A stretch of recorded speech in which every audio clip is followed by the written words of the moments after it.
Hello students, welcome again to my channel maths with Pooja. हम कर रहे हैं क्लास 11th के लिए चैप्टर 9 सीक्वेंस एंड सीरीज़ और एक्सरसाइज 9.3 की सारी थ्योरी एग्जांपल्स मैं आपको प्रीवियस लेक्चर्स में समझा चुकी हूं। और आज हम स्टार्ट करने जा रहे हैं एक्सरसाइज 9.3 फ्रॉम NCERT और जीपी पर बेस्ड है ये हमारी, जिसमें जीपी ज्योमेट्रिक मीन और एपी एम और जीएम का रिलेशन आएगा। तो सबसे पहला क्वेश्चन बहुत ही सिंपल है, हम बढ़ते हैं क्वेश्चन नंबर 1 पर। Find the 20th and nth terms of the GP 5/2, 5/4, 5/8 dash dash dash. तो ये मैं एक आध क्वेश्चन आपको पूरी डिटेल से समझाती हूँ कैसे आपने अपनी फेयर नोटबुक में करना है। तो आप लिखेंगे गिवन जीपी। देखो बुक में आपको ऑलरेडी बोल रखा है कि ये एक जीपी है, तो आपको क्रॉस चेक करने की कोई ज़रूरत नहीं है। आपने जस्ट इसमें ए फाइंड करना है। तो ए मीन्स ऑलवेज होता है फर्स्ट टर्म, दैट इज 5/2। क्योंकि जीपी है तो कॉमन रेशो सेम होगा। तो आर हम फाइंड करेंगे जो कि होता है A2/A1, यानी कि सेकंड टर्म 5/4 को फर्स्ट टर्म 5/2 से डिवाइड करेंगे, 5/4 रिवर्ट करेंगे तो 2/5, 5 1 जा 5, 2 2 जा 4 और ये 1/2 आ जाएगा। तो ए हमारे पास आ चुका है 5/2, आर हमारा आ चुका है 1/2। अब हमें जस्ट क्या करना है, 20th और nth दोनों टर्म्स निकालनी है। तो पहले हम nth टर्म निकालते हैं, उससे हम 20th टर्म पर पहुंचते हैं, वो ज़्यादा इजी रहेगा। तो वी नो nth टर्म हमारी क्या होती है, a into r is to power n-1। a हमारा कितना है बेटा जी 5/2, r कितना है 1/2 इज टू पावर n-1। और इससे हम यहीं पर छोड़ देंगे, इससे आगे हम नहीं बढ़ेंगे। और अब हमें फाइंड करनी है 20th टर्म। तो हम n की जगह इसी में 20 रख देते हैं। In 1 put n is equal to 20 in 1। तो ये देखो A20 डायरेक्ट निकाल लो भाई। जब हमारे पास nth टर्म आ गई है तो n की जगह पर रिस्पेक्टिवली वैल्यूज रखते जाएंगे और टर्म्स आती जाएंगी। 5 रखोगे तो 5th टर्म आएगी, 6 रखोगे तो 6th टर्म आएगी। तो A20 हमारा क्या हो जाएगा 5/2 इंटू 1/2 की पावर 20-1, यानी कि 5/2 इंटू 1/2 इज टू पावर 19। और हम इस क्वेश्चन को यहीं पर छोड़ देंगे, यहीं हमारा क्वेश्चन ये फिनिश हो जाता है।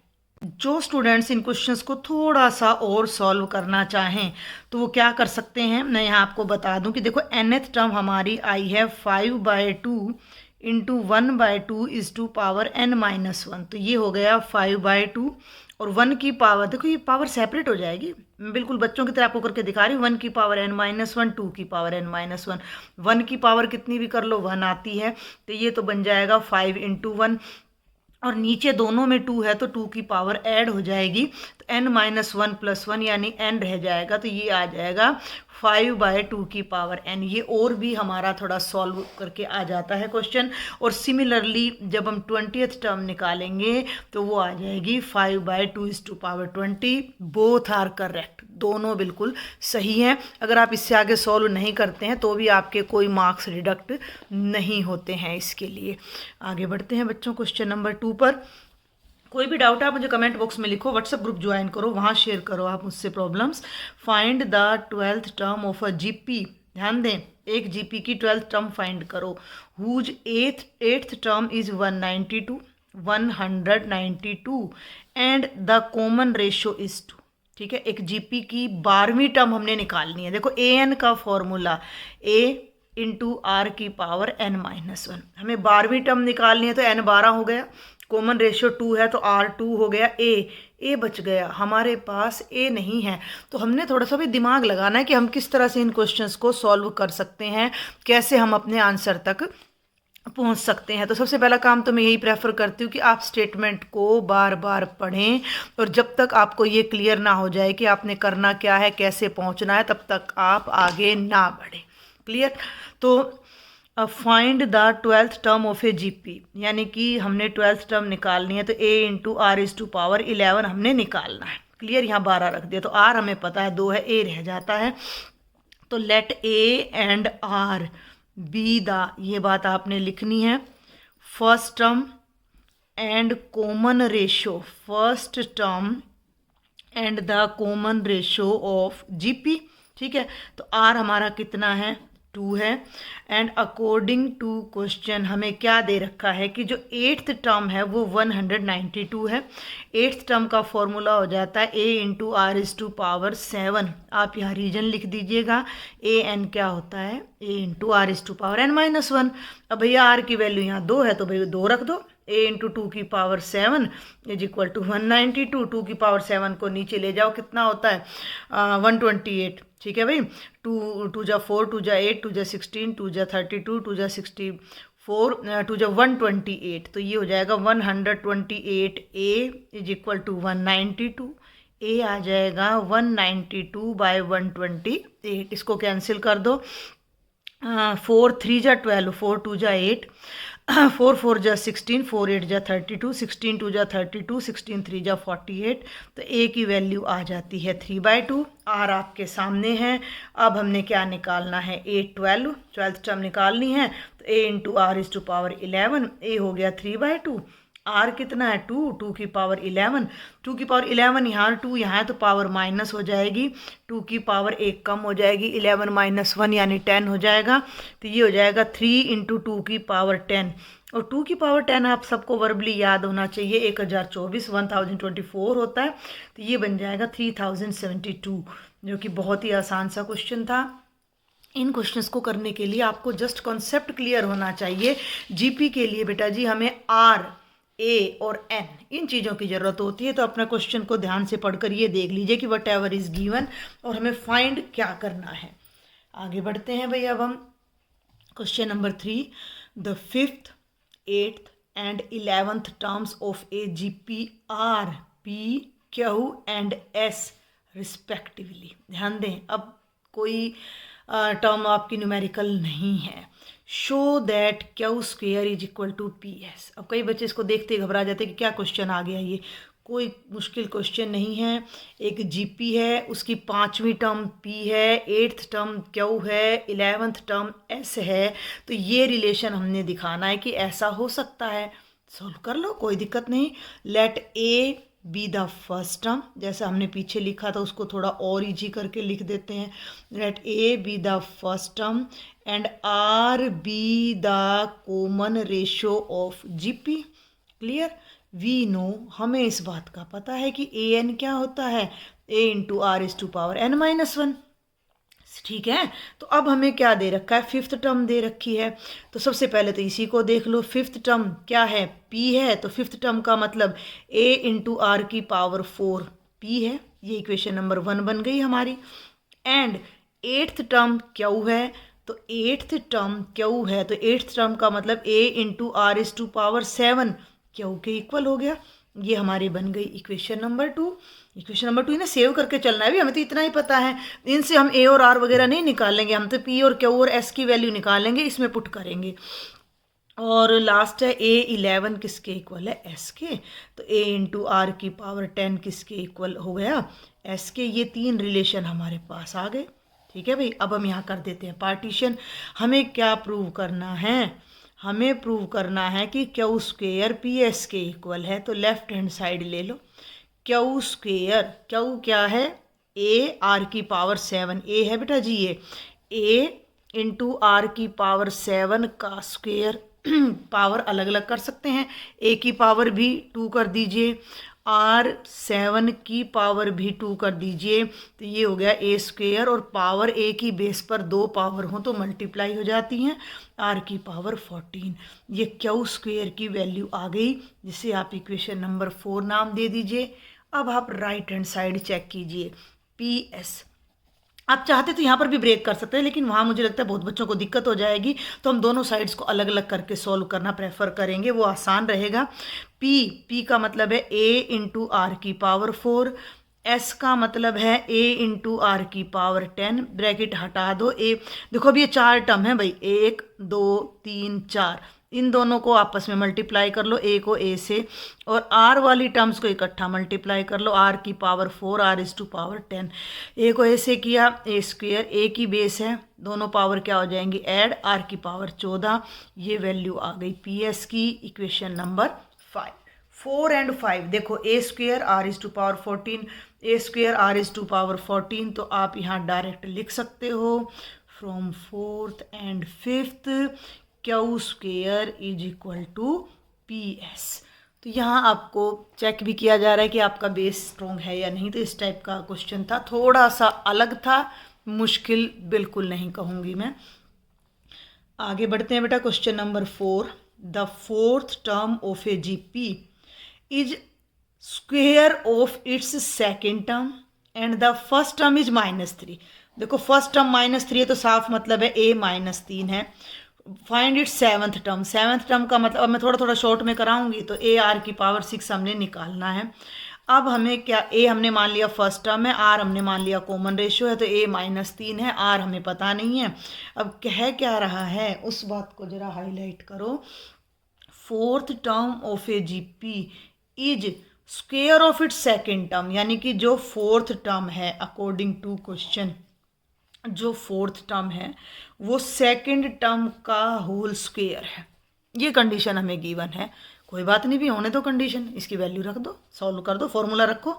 A4 यानी फोर्थ टर्म क्या होती है a into r cube, second term क्या होती है a इंटू आर का होल स्क्वेयर। a हमें पता है कितना है -3, तो ये तो हो गया -3 इंटू आर क्यूब, और ये हो गया -3 इंटू आर का होल स्क्वेयर। लेफ्ट में हो गया -3 इंटू आर क्यूब, और राइट में दोनों का स्क्वेयर करोगे तो -3 का स्क्वेयर 9, और ये हो गया आर का स्क्वेयर। अब भैया आर स्क्वेयर को इधर ले आओ, 3 को उधर ले जाओ, कांस्टेंट कांस्टेंट एक तरफ, वेरिएबल्स एक तरफ, तो इधर तो लेफ्ट में तो हो गया आर क्यूब, और बेटा जी डिनोमिनेटर में हो गया आर स्क्वेयर, और ये हो गया 9/-3, आर स्क्वेयर से ये कैंसिल, 3 3 जा 9, और आर कितना आ गया -3। बाई चांस ए भी -3, आर भी -3।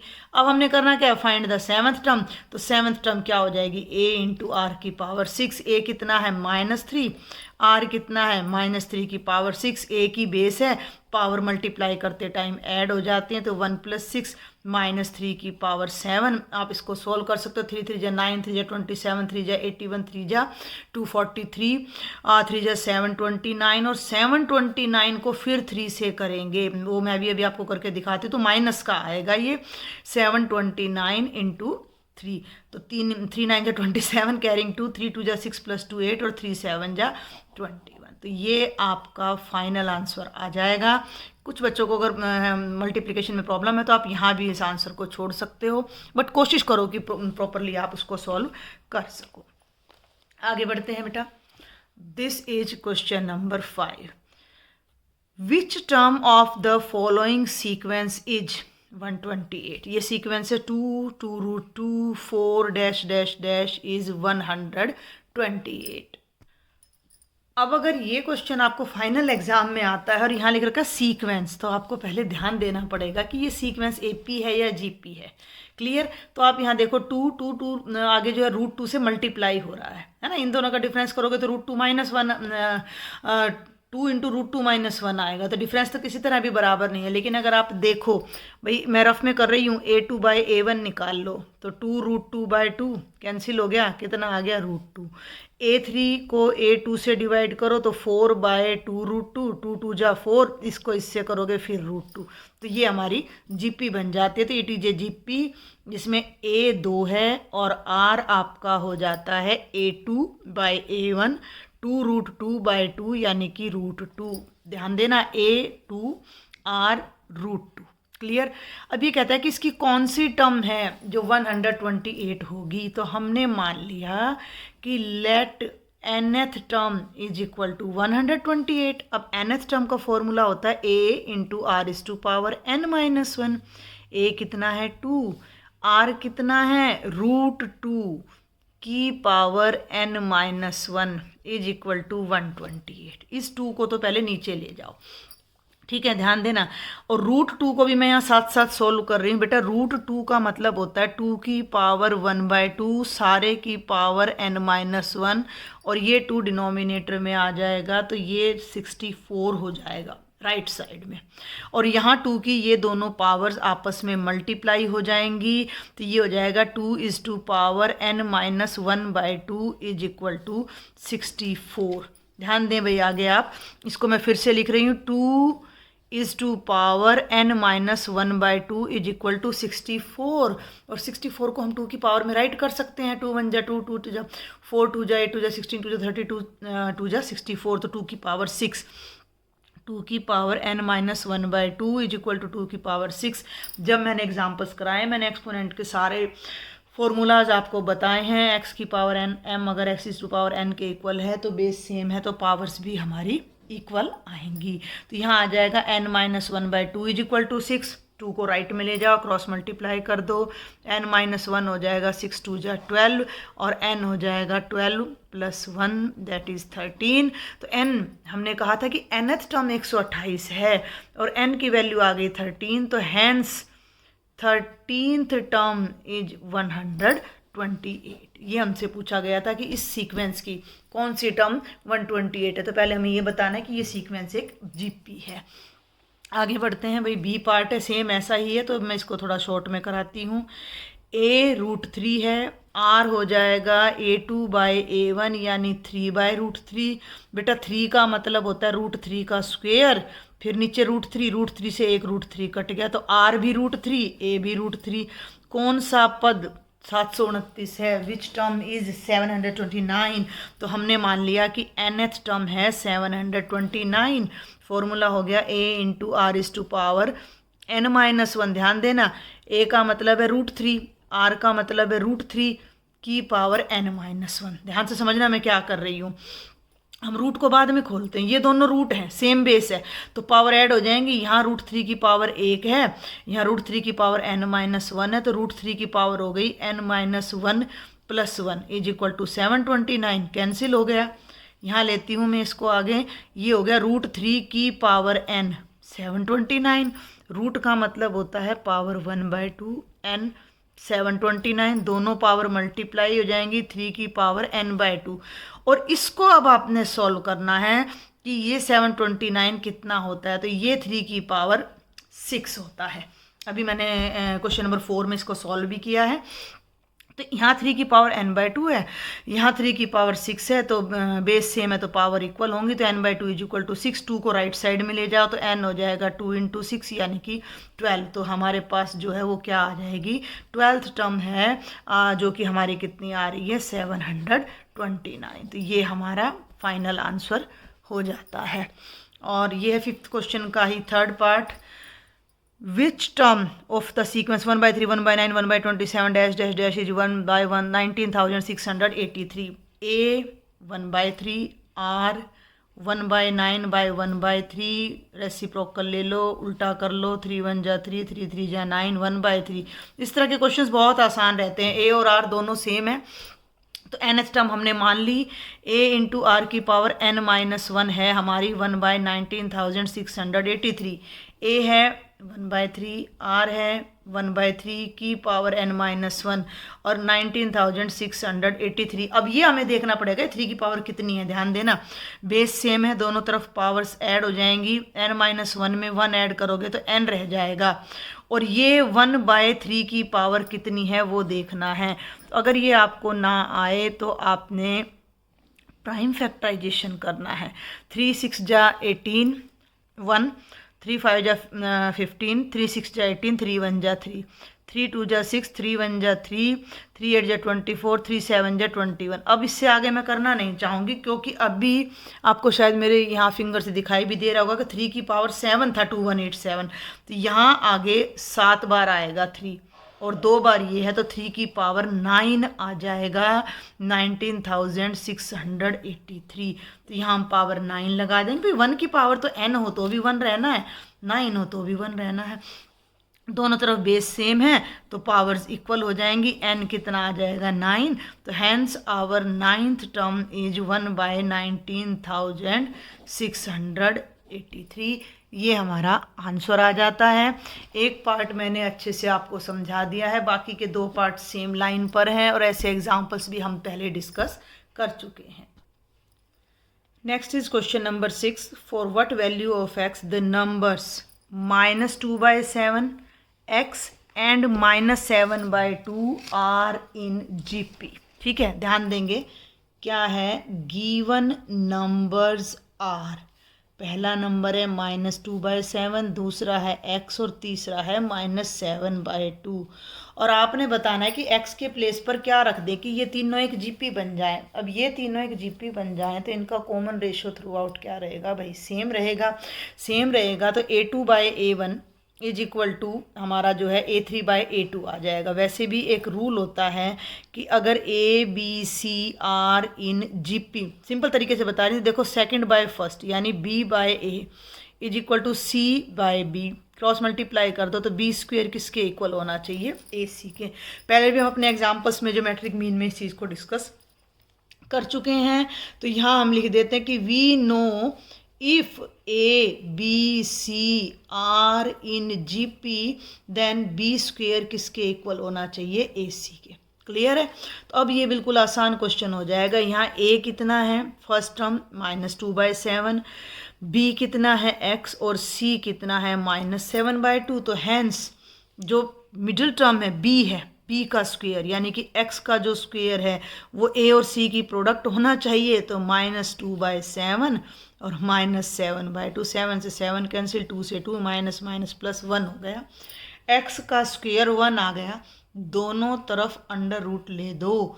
देखो मैं ये बात आपने ध्यान रखनी, जब स्क्वायर का अंडर रूट करते हैं तो ऐसे ही कैंसिल हो जाता है, और जब किसी नंबर का अंडर रूट लेते हैं तो उसके दो आंसर आते हैं। तो x इज इक्वल टू +-1 हमारा आंसर आएगा कि अगर हम x के प्लेस पर 1 रखते हैं तो भी ये GP बनने वाली है, अगर हम x के प्लेस पर -1 रखते हैं तो भी ये GP बनने वाली है। आप इस बात को क्रॉस चेक भी कर सकते हो। तो ये हमारा आंसर आ जाएगा। कई बच्चों को कन्फ्यूजन रहता है। देखो अब मैं आपको कहूँ कि -4 का स्क्वायर का अंडर रूट, तो यहाँ पावर से पावर कैंसिल होकर केवल -4 आएगा, लेकिन अगर मैं 16 का अंडर रूट कहती हूँ तो वो +-4 आएगा। तो ये बात आपने थोड़ी ध्यान रखनी है। तो अभी इतना ही बेटा आज के लेक्चर में, क्योंकि आगे जो क्वेश्चन है ना वो सम के आ जाते हैं हमारे 7, 8, 9, 10 ऑनवर्ड्स। तो इस टाइप के सारे क्वेश्चंस हम एक लेक्चर में कंबाइन करेंगे। इन 6 क्वेश्चंस में आपको कोई डाउट है तो आप मुझसे शेयर कर सकते हो। If you like my lectures then share with your friends and don't forget to subscribe my YouTube channel. Thank you.